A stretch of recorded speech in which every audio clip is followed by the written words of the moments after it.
Hello, everyone. Welcome back to our channel. My name is Daisy Ortiz, Marketing Manager at IQB Construction and Roofing. We are your Bay Area's construction and roofing specialists. In this week's episode of the New Normal Life Expo, we will be discussing a very hot topic in the apartment and HOA industry.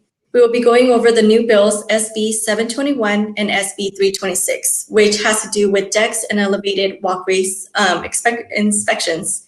We have Matt Cardell, Principal Architect at Solve Architecture Studio, who will be going into more detail on these laws. But before we continue, let's introduce our panelists. Brian, if you want to introduce yourself. Me first? Brian Garcia with Restoration Management Company. I'm the account executive for the Greater Bay Area for San Francisco down to Redwood City, Foster City. We're a full-service disaster recovery company. Fires, floods, mold, biohazards. We do all the cleanup and rebuild for you. 24 hours a day, 7 days a week. Daniel? Hi, my name is Daniel. I'm with Endure Painting, and we service the entire Bay Area. We specialize in HOAs and multifamily properties. We also do high-end residential painting, and we do interior and exterior painting, and I'm happy to be here today. Annetta? Hi everyone, it's Netta with Bandcal Property Management. I'm one of the community association managers. We manage HOAs and rental properties in San Francisco, and I'm greatly looking forward to this presentation. Mark? Hi, good afternoon, everybody. I'm Mark Owens with Reliant Construction Management. Reliant is a full-service construction management firm servicing the entire Bay Area. We work with HOAs, apartment buildings, and individual homeowners. We do all types of construction management, from construction defect reconstruction to capital improvements, building envelope, upgrades to building systems, working with experts, architects, engineers, general contractors, scope development, you name it, and we've been around since 2009.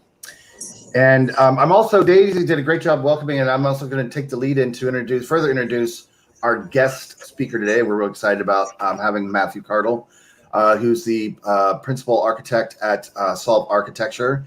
Matt's going to go through all the these two SB statutes that have been just recently on the books to really talk about just what they are, how they impact owners, of apartment buildings and HOAs, as well as kind of go over the details on what to expect, what to do.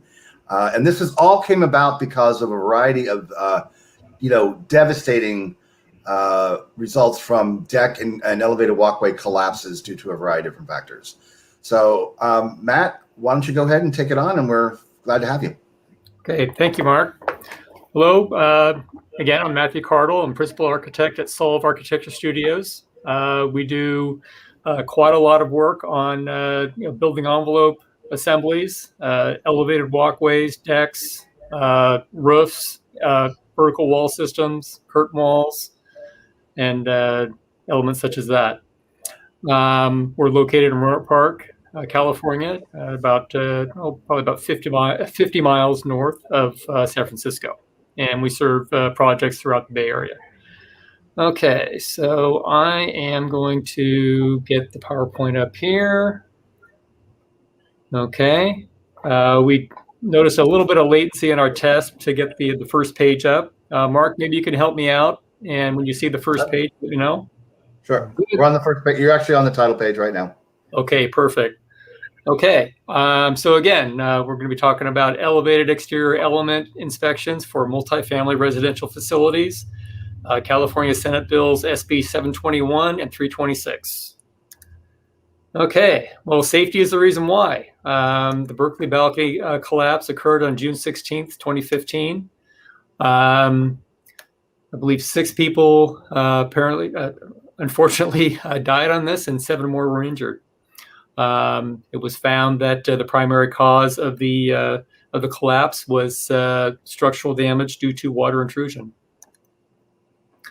From that, of course, there were actually some emergency provisions that applied to the building codes, And subsequent to that, the Senate passed two bills, Senate Bill 721 applying to apartments and Senate Bill 326 applying to condominiums.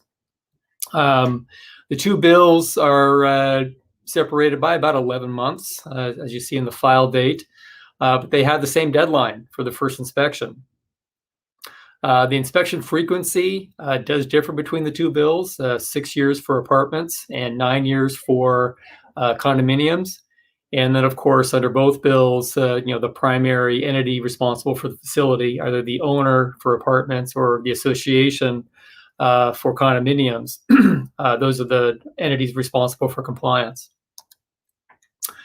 Under 721, there are some exceptions to the frequency, and that has actually under both bills, and that has to do with work that may have been done on or before key dates, and giving just a little bit of flexibility to HOAs and building owners that realize that this was a real issue and were a bit more proactive, I should say, than other entities. Okay. So I want to run through a few definitions that are in each of the bills, and I think there's some key language here that may turn out to what I like to refer to as attorney food. So when we're looking at SB 721, for the definition of the exterior elevated element, one thing that strikes me is that the definition starts to talk about the various elements of the exterior elevated element and its reliance on wood-based products. Okay, under condominiums, it just says, hey, the exterior elevated element is the load-bearing components together with the associated waterproofing system. We move on to another definition here, the associated waterproofing elements. The definitions align well between the two bills. Then when we look at the load-bearing elements, the emphasis is, as far as definitions go, is on the load-bearing element component. One thing that I find interesting here is that if we look at all three of these definitions under apartments, the possibility exists that if we don't have a exterior elevated element, or at least I'll call it a deck or a balcony or elevated stairway that is not wood-based, it doesn't fit the definition of an exterior elevated element. And just following the logic here, that may actually preclude or exclude possibly an apartment that maybe isn't constructed with wood-based materials to be excluded from SB 721, both for inspections of structural elements, I should say the load-bearing elements, and the associated waterproofing. Under SB 326, following the same kind of logic, I don't see that kind of an exclusion because of the way that the definitions are composed and placed within that definition structure. So I encourage you to kind of read through that. Yes, Mark. Matt, can I just jump in for a quick second? Yeah. Can you explain just briefly what's for our folks here? Maybe everybody doesn't understand what load bearing means. Okay, so your load bearing elements, you can think of it as your structural elements. Okay, and so if we look at the definition here under SB 326 for condominiums, it reads those components that extend beyond the exterior walls of the building to deliver structural loads to the building from decks, balconies, stairways, walkways, and their railings that have your walking surface elevated more than 6 feet above the ground level. So, if we go back to the definition of same in, let's say, load-bearing components for apartments, it's just simply those components that extend beyond the exterior walls of the building to deliver structural loads from the exterior elevated element to the building. So there's a bit of, I'll just say, I'll be nice and say it's inconsistency between the two bills with regard to how these key elements are defined. If we go back to the definition of just the straight up exterior elevated element, that's where you know, the broader elements are mentioned, that being the balconies, decks, porches, stairways, walkways. In fact, and railings are mentioned here as well. So basically what we're looking at here is that the load-bearing elements, in simple terms, we can think about as those elements that are structural, that are taking some sort of a load, whether it be the weight of beings on the elevated element, or the act of of those beings leaning against a rail, or jumping up and down, or whatever. And also, of course, when we're talking about just the weight of things, also the things that are on the deck, planters, various pieces of sculpture, furniture, things like that. Those live loads that would be applied to the deck or balcony structure. That makes sense, Mark? Sorry. Yes, Matt. That's perfect. Thank you. Okay. Good. So I think in effect, when we're talking about apartments, if we go back to this definition, and we remove the component of wood-based products, again, there's the possibility that I think that there could be some exclusions, at least implied, for the entire assembly, which leaves the inspection, a critical inspection of the associated waterproofing, kind of out in the open there, and not being done possibly. Under SB 326, because of the way that the definitions are written, I don't think that there's an exclusion for the waterproofing, because even if the load-bearing element is removed from the equation, because of the way that the exterior elevated element is defined, it says it means the load-bearing components together with their associated waterproofing system.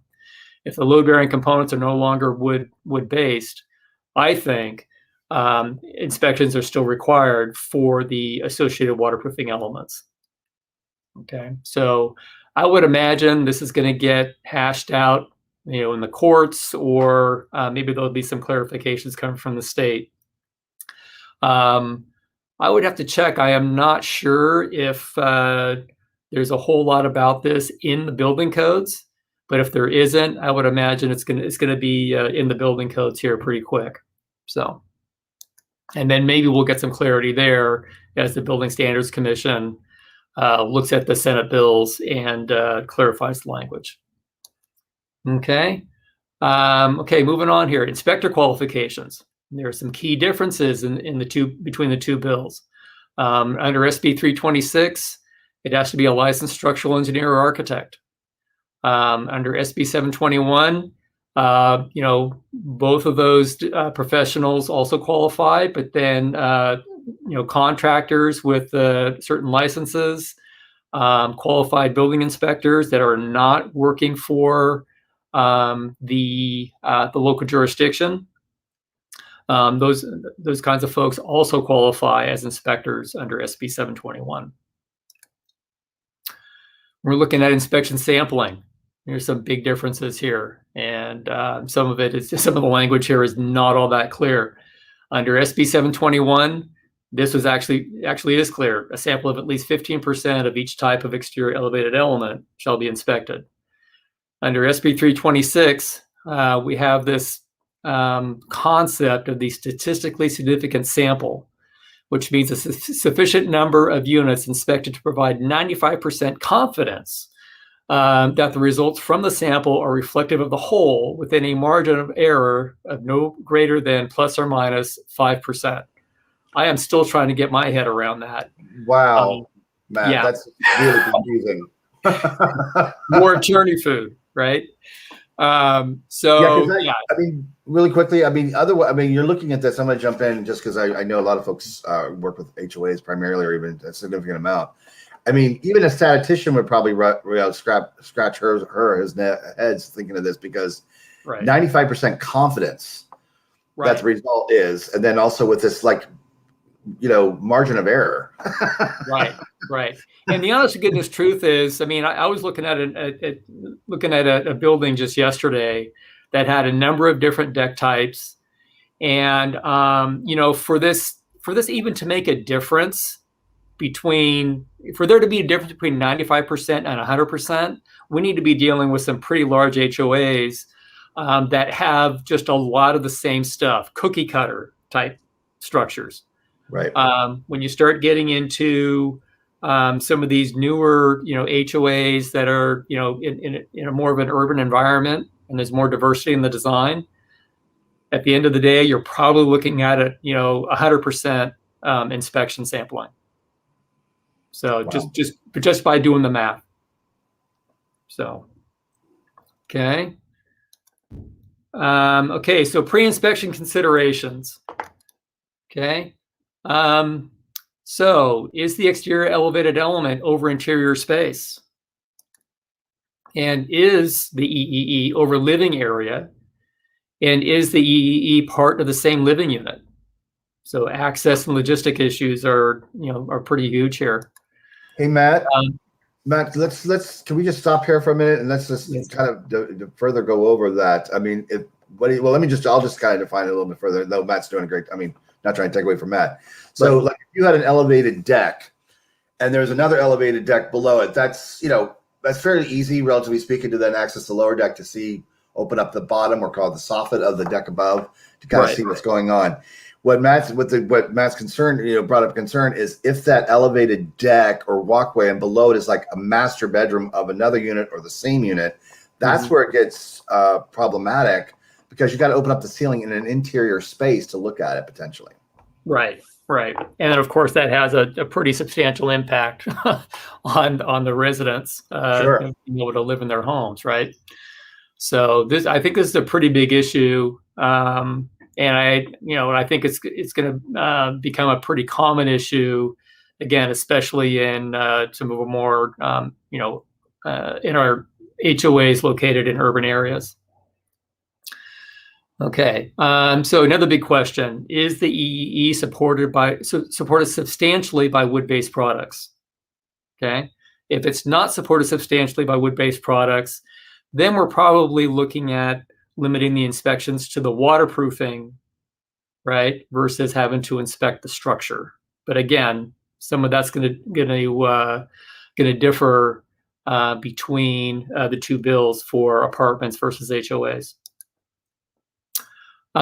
So if the EEE is over airspace, how could it be accessed from the building exterior? So Mark mentioned an example of, okay, we have decks or balconies or stairways, walkways that are existing outside the exterior walls, outside the line of the exterior walls. But how do we access them? Do we have zero lot line conditions to deal with? Are these balconies way up high in the air? Is scaffolding even feasible? Okay. Well, Matt, to jump in, you're also going to face some cost too as well. That you might have to do swing stage, rigs or things like that to move around. I mean, all this is like, questionable depending upon what the per property. So. Right, exactly. And then of course, I didn't see anything in either bill that addresses logistics like this, or the complexities of logistics. The bill just says, hey, it's got to be done. Next one here, is the EEE adjacent to a public way or easement, right? So if it's adjacent to a public way, then we're looking at getting an encroachment permit, putting up safety barricades, things like that, or an easement. Sometimes there are exiting easements, through alleyways or various little pathways there in San Francisco. And I think also in Oakland, it probably exists as well. And again, this is more of an urban setting issue, but again, adjacency to the public way, and that could happen, throughout our communities here in California. I have a question. Do you also check out enclosed decks? Decks that are closed up? Well, decks that are completely enclosed and not exposed to weather, I don't think that would be considered exterior. Okay, so you wouldn't inspect it? Or, Right. Yeah, I don't Got think it. that would be the definition of an exterior elevated element, because okay. that would be within the bounds of the exterior walls. That makes sense? Yeah, thank you. Okay. So another consideration, are there below or above ground utilities adjacent to the EEE? So of course, for below ground utilities, that could have a bit of an effect on, scaffolding placement. Above ground utilities, if we have overhead power lines, if we have, overhead, signal or power support for transit, things like that, those are all important things to consider in providing access for the inspections. Okay, what is the soffit or ceiling condition below the EEE? So Mark alluded a little bit here about having to take down a ceiling, in a master bedroom or some, interior space. Well, what is that condition? Is it gypsum board? Is it some other material on the interior, on an exterior? Is it stucco? Is it wood? Those are important considerations. And also, if there's any, it's probably less common now, but if there are also some environmental concerns, like is it asbestos? Is it hot? Does it have lead paint? There's still some of that still around. Yeah, absolutely. Yeah, it's a really good point, Mark. And next question: what is the EEE membrane and walking surface condition? In some cases, it's very difficult to verify the condition of the membrane because it is, covered with a concrete topping, tile assembly. When we're dealing with that, then verification of the membrane condition can be quite difficult. Okay, here are some of the basic elements that we'd want to inspect. When we're inspecting these exterior elevated elements. We want to check the supporting structure, of course, if it's wood-based construction. We want to inspect the guardrails. Guardrail connections can be key. Okay, I've come across a number of assemblies where the guardrails may look fine and you kind of press on them, they seem okay. And then we go down and we check the connections and realize right away that they are certainly not adequate for the loads that they're supposed to handle. The waterproofing condition. We want to make sure that waterproofing is continuous and free and is able to manage the water that it's going to be exposed to. Waterproofing adhesion. This is a big issue, I think, across the board with waterproofing products. And it's something that is often overlooked. Even these days, I'm actually pretty surprised in inspecting some waterproofing that's just recently been installed. The contractors really don't understand how important appropriate primers are for a lot of these waterproofing products. If the primer isn't appropriate or if the surface preparation isn't done correctly, these waterproofing products can and often do lose adhesion to the substrate. The flashing condition. Let's say galvanized sheet metal is quite often the default. And in many places it's okay. But as we start getting closer to the coast, quite often we're looking at using stainless steel flashings or maybe copper flashings so that they're more resistant to corrosion.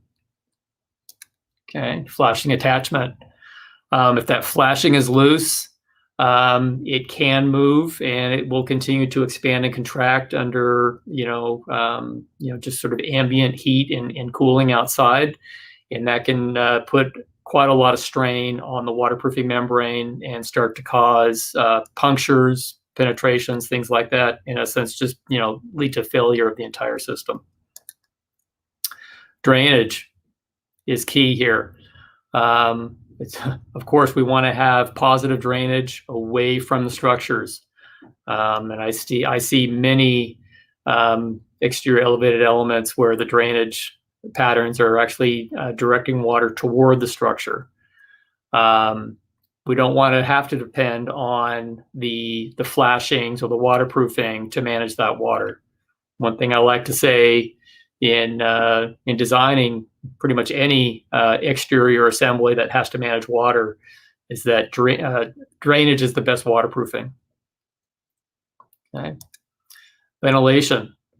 It's not always easy to ventilate an exterior elevated element, and whether ventilation is appropriate in a particular condition depends on a lot of things. I've opened up conditions that have been unventilated for decades, and they're fine.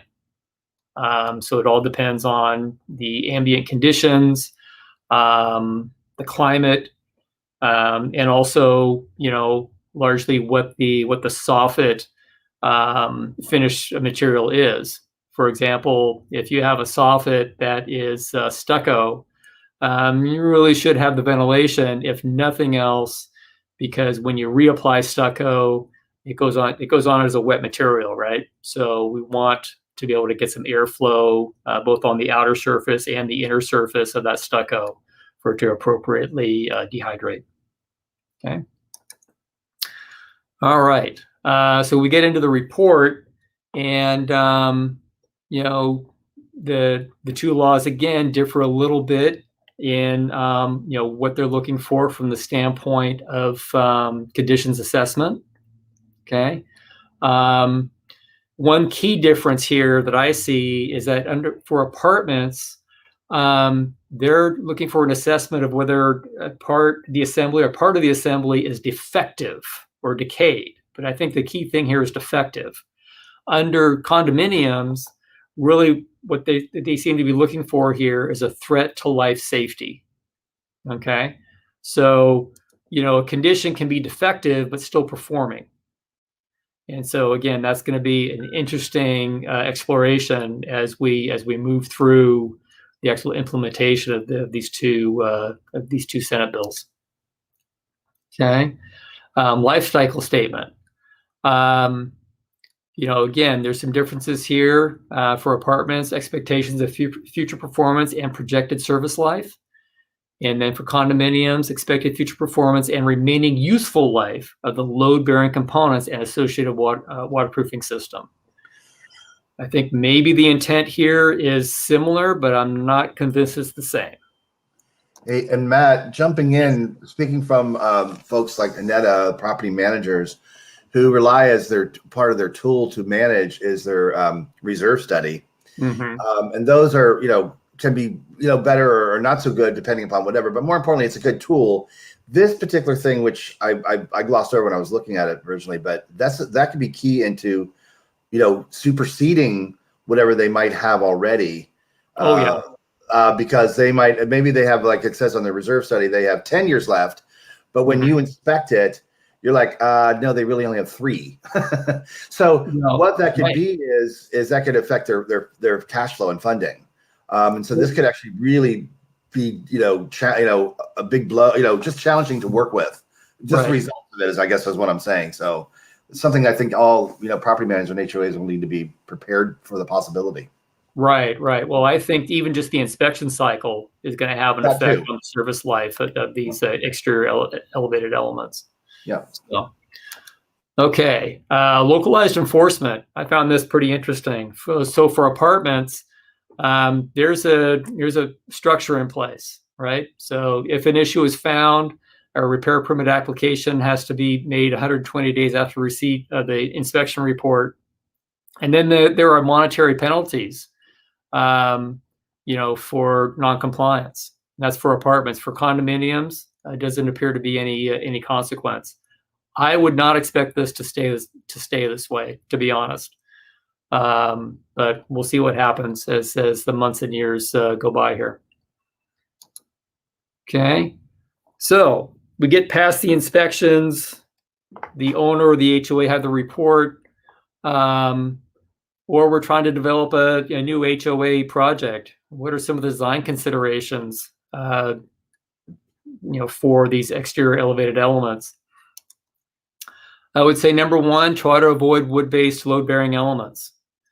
I think that would go a long way to simplifying compliance with both Senate bills. Detailed walking surface to allow access to waterproofing. Pedestal-based tile and decking systems, I think work quite well, and that's, we've designed a number of these assemblies to replace, say, assemblies that were previously, waterproofing membranes with concrete topping or tile systems over that. So, and there's also, some of these assemblies end up being lighter than the concrete or the tile assembly that was in place, which can offer some advantage to, of course, reducing dead loads. And Matt, if I could jump in to that point, it's a really good point, because it's always a challenge when you have to deal with something, whether it's you're trying to inspect an issue that could possibly be an issue with the waterproofing membrane or something, Mm-hmm. and something that is adhered. I mean, you have your waterproofing membrane, and on top of you have your grouted tile, or you have a concrete topping slab, because then you have to jackhammer, though, kind of hard, chip away at that to get that off, which of course then can harm the waterproofing, and then you still got to deal with it. This way, even though it's a little bit more expensive to do those kind of pedestal type systems, it's so much easier, whether or not if you have to deal with something in the future. And like you said, considering that this is a cycle now, 9 years, you don't want to have to rip up all the tile or get rid of all that concrete again. Right. It's just, because it's also very noisy and quite disruptive to the residents. Well, exactly. And of course, having water on top of the waterproofing, that's not considered a defect. That's the waterproofing doing its job. Right. So, but then the big question for me is, okay, well, then how, if on this, say, this 9-year cycle for HOAs, if we have a waterproofing membrane that's concealed by concrete or tile, how do we ascertain that the waterproofing is in appropriate shape, that it's actually, in good enough shape to continue to perform for the next 9 years? I just don't see how we do that. So I think this is going to lead to a big change in how we design, these exterior elevated elements. Okay. So next point, coordinate walking surface specification with accessibility, slip resistance, and flammability requirements. These may vary by jurisdiction. So, primarily, I think in San Francisco, your roofs need to have, I think, either a Class A or a Class B flame spread rating, and that flame spread rating does tie into the elements that are over the roof membrane itself. Okay, under flammability requirements. So, for example, if you have a concrete topping or tile, well, that's non-combustible material. Okay, if you have wood decking, that is considered to be combustible, but there are also flammability standards that, there are some standards in the state building code, and then there are other standards that I've seen that are kind of added onto the top of that by various jurisdictions. So it's important to consult with your authorities having jurisdiction and come to an understanding about what the local rules are. Okay. Coordinate your walking surface membrane assembly specifications with fire resistant construction requirements. So it's entirely possible that if we're dealing, well, it's not necessarily just in an urban environment. If we're dealing with an apartment building or a condominium building, it may be categorized as being a building of rated construction. So that's all 1 hour construction. That has to be maintained, and so one of the ways that we provide that, sort of in the old world, would be to have a waterproofing membrane and then protect it with something that's non-combustible, like concrete or tile, right? So there's a bit of a conflict in concept kind of building here, because on one hand, Now we're looking at wanting to have these membranes accessible, but then, how do we protect them from fire? There are, deck membrane assemblies out there that provide the 1 hour construction rating. And I think we're going to start seeing sort of projects gravitating towards assemblies like that. Okay, coordinate ceiling and soffit assembly specification with fire resistive and acoustic construction requirements. Okay, so quite often there's a rated assembly, fire rated assembly, I should say, between living units. Okay, if we have to pull a ceiling, that's one thing.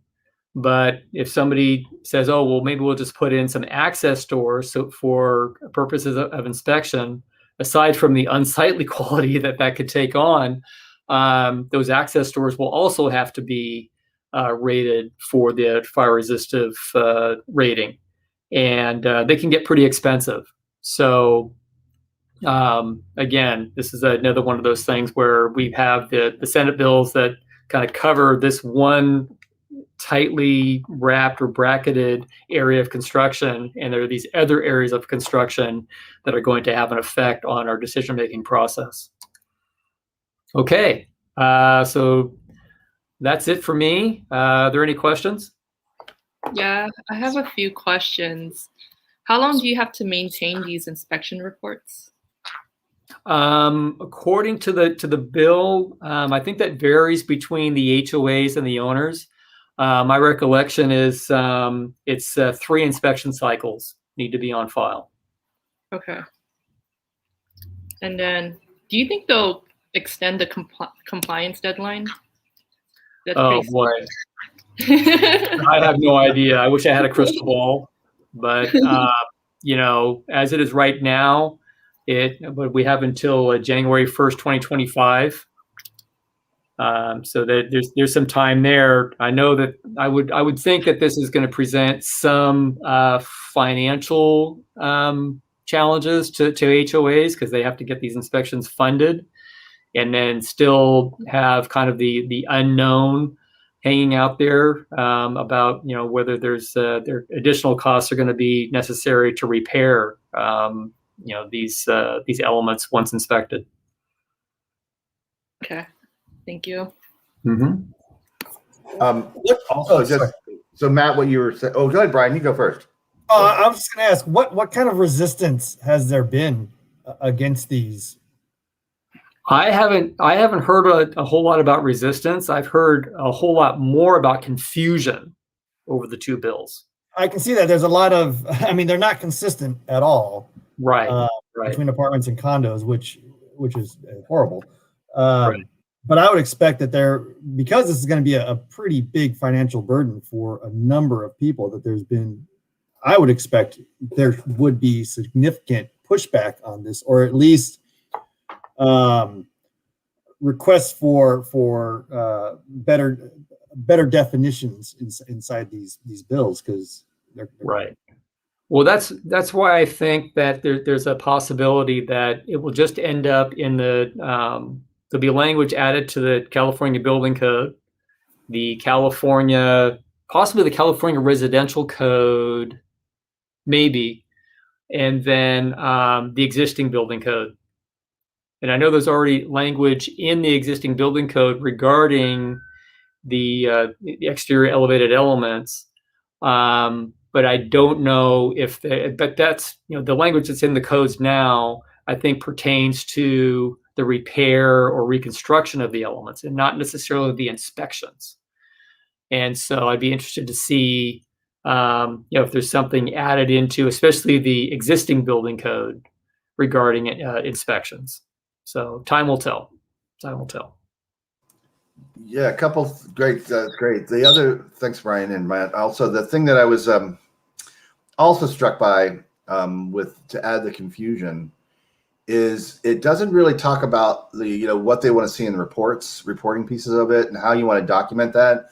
So so that kind of formatting and sort of what to include is going to also be challenging, and also to see for every I would just bet that you would just try to include everything succinctly and go from there. It also doesn't really tell, how you need to, to Anetta's point with her, the length or how many reporting kind of saving these reports. It doesn't really say where or how you need to save it, because there's really no way to, you're not really submitting these to any municipality per se.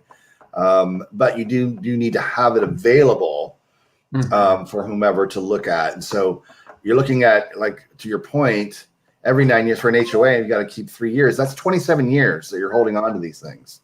Right. And then, so where do you do that, and how do you do that? And how do you make it safe? It all proposes, causes, a lot of just multiple challenges in dealing with this, though it's important about this. It has a lot, it's going to be fraught with some challenges.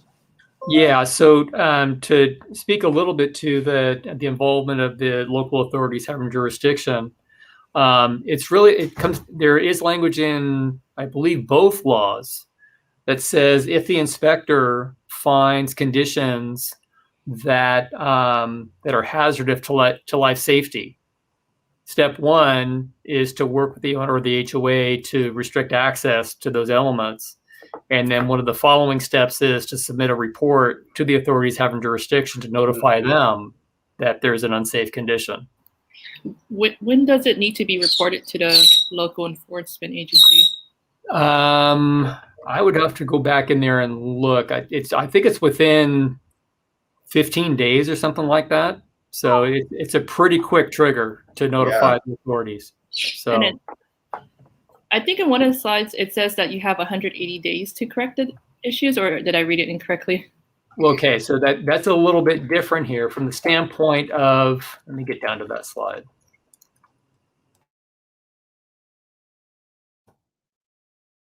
Okay, so I think you're probably referring to this information here. So you have for apartments, let's say that, some conditions were found that are in need of repair or maintenance, but we don't have a life safety concern. Okay, then the apartment owner has 120 days after submission of the inspection report to apply for a building permit to fix these things. Okay, so I think that's what we're talking about here. I honestly would have to go back to the actual Senate bill language for both Senate bills to gather again, what the inspector's obligation is to report a life safety hazard. That's really what we'll be talking about here, a life safety hazard to the authorities having jurisdiction. It's not, that's not the responsibility of the building owner or the HOA. It's the inspector's responsibility. Got it. Thank you. Mm-hmm. Great. And the other thing too, I want to add, I know to everybody here, and I'm going to plug in Reliant, but CM Services as a whole. Matt and I were talking about it, and as you start getting into more complex structures or more just and dealing with this particular issue with inspecting and documenting, and then multiple units and percentages of those units that you have to inspect based on these statistical things that are loosely outlined, it's going to become in addition to just kind of getting this all together and getting the funding, like for Netta trying to work with her HOAs to do that, it's also going to be a challenge to coordinate and to kind of make that all happen. And so, I would highly hope that property managers or HOAs, if they're self-managed or whatever, would consider hiring somebody like Reliant or or a CM firm to come in, because we could just handle all that for you. Not only to kind of help out to what needs to be identified, working with somebody like Matt, and then and of course a general contractor that you engage to kind of do these things, because they're going to be needed to open up these areas or demo or DT, what have you. And then not only get it coordinated, make sure it's all documented correctly, make sure access is there, coordination, notification, all that stuff, and then also to assist with the reporting. So there'll be some ease of the stresses for somebody like Anetta with that, but knowing that you have a schedule, you have a timeline, and everything's going to be taken care of, reported. So because this is quite complex, and it's going to be challenging all around. Yeah. What were you saying, Anetta? It's a lot of work too. It looks like it. Yeah. It is a lot of work, and I have to say, in working on reconstruction projects or trying to arrange for access for destructive testing and things like that on the discovery end, having a CM involved just saves so much time and energy. Just from the standpoint of just getting all the logistics taken care of, giving the residents, the owners and residents, a single contact to, file a complaint or, give praise or whatever. And that allows the design professionals and the builders to focus on the project. And, those logistics and access issues are taken care of by the CM. So, and it does make a big difference, I think, in the process and ultimately the success of the project. Okay. Does anybody have any other questions? No, but I can see where this is going to be a struggle for some people. Just the logistics behind it, the amount of labor that's going to be needed to accomplish these upgrades, these updates. The timelines seem a little bit skewed to me. I mean, I know that just in a single family home, trying to get a large deck redone has taken over a year and a half just to get through planning. Mm-hmm. And they're saying that 180 days with a 30-day turnaround on top of that. I mean, that's for a large apartment complex or condo. Right. So the thing to keep in mind there is the law says you have to apply for a building permit, not necessarily that it has to be issued. Okay. So application date for building permit, that's an important date to keep in mind, because that sets in place many, many things, including the code under which the project will be constructed. Ultimately, even if it takes a year to get the permits and there's a change in the building codes, as long as you have that application date. Which happened quickly. Yeah, well, I mean, the building codes change every 3 years. Yeah. There's a new addition to the building code every 3 years in California. Yeah. So, one last thing I want to, thanks, Matt. One thing I wanted, Netta, you made a good point. Like, do you think there's going to be extension? I wouldn't bank on it, but I wouldn't be surprised if there will be. Mm-hmm. And that happened with the seismic upgrade endeavor that happened and was, earlier this decade, or actually last decade, excuse me. And there was a deadline, and it got extended, I think, by 18 months. I can't remember quite off the bat. And that still posed some problems with some folks, but it did provide a little bit of relief. But, my suggestion is don't wait to the last minute if you can, even though I know it's a tendency to folks to do that, or like, well, we have time. I mean, it's just going to cause more problems. But even more importantly with that too as well, as that demand gets stronger, it's going to be less time for, you only have a finite bit of resources, relatively speaking, to handle these mm-hmm. things, especially in HOAs where not everybody's qualified to work on it because of insurance issues and factors. Right. Yeah, one thing that keeps coming to my mind with regard to the inspection cycle and the costs associated with these inspections. If there's an HOA that, I think there are many of them out there actually, where in their reserve studies, they're showing that the expected life cycle of these of the full deck, topping, walking surface, and waterproofing assembly, is within the last 20 years. Okay, honestly, within the last within 20 years of reaching the end of that life cycle, I think it would behoove the HOA to consider redoing the waterproofing sooner than later, and as part of that process, find a way, through consultation with design professionals, to make it so that the load-bearing elements of the assemblies are no longer substantially wood-based products, because then that can all get done. It gets closed up, and then again, depending on whether we're talking about apartments or HOAs, we're really only having to worry about the waterproofing at that point. So, and the cost of going to maybe a steel structural system versus wood when everything is opened up, and to get it all closed up, that could easily pay for itself over the course of 18, 27 years. Just kind of look at that 9-year cycle and the costs associated with actually opening up the structural cavity and having to inspect it. Okay. Well, Matt, we completely appreciate you. I mean, it's been amazing. I mean, it's a complex subject. You really helped make it clear. I think, there are probably folks who are going to have some more questions. I do want to let folks know we're going to do our best to get Matt's presentation up available to you through our LinkedIn page. So you can access that. And that way it gets kind of, bullet points. You can kind of go over it, and also have Matt's contact info there as well if you want to reach out to him as one of your options for your professionals, because he's definitely qualified and is gearing up to do these inspections and reporting and stuff. So thank you, Matt. You're very welcome. Thank you. Really appreciate that. That was a lot of information. Thank Yeah. you. Very helpful. There was a lot to put together, I'm telling you. Well, we're going to wrap it up. Thank you. We went a little over, but I think it was important. And we'll see you folks in 2 weeks for our next installment. Have a great day. Bye. Yeah. Thanks, everyone.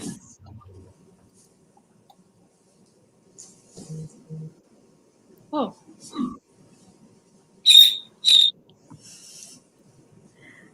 We're still going. We should stop. Do we lose Daniel? We should just. Martha. I think so.